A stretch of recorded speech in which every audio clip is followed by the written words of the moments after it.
आनंद दिघेंना मारलं गेलं, संपूर्ण ठाणे जिल्हा जाणतो। शिवसेनेच्या संजय शिरसाट यांनी आता मोठा दावा केलाय।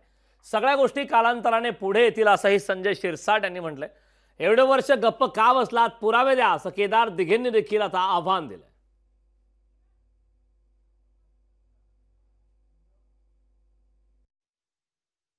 आनंद दिघेला मारलं गेलं हे अख्खा ठाणा जिल्हा जाणतोय।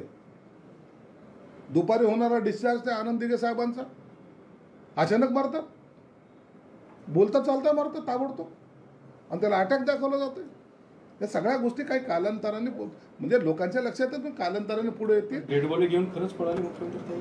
अहो, ते आग लागली होती त्या हॉस्पिटलला, लोक मेले असते सगळे, हजारो पेशंट होते त्या दवाखान्यात, सिलेंडर घेऊन लोक जाळ्याच्या मार्गावर होते। या सगळ्याला वाचवण्याचं काम तिथल्या सर्व शिवसैनिकांनी केलं।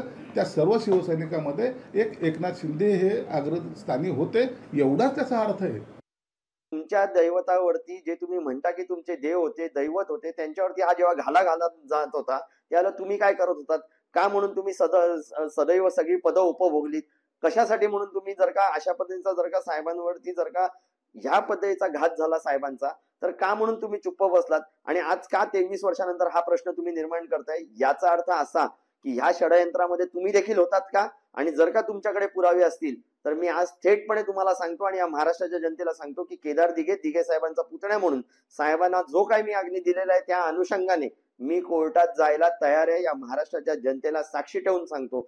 पण ह्या लोकांनी नुसतं तर्क वितर्क लावून महाराष्ट्राच्या जनतेला फक्त भ्रमात ठेवू नये, त्यांनी समोर यावं, पुरावे द्यावे। मी स्वतः कोर्टात जायला तयार आहे। लोकशाही मराठी ऐका, पहा, जागरूक रहा।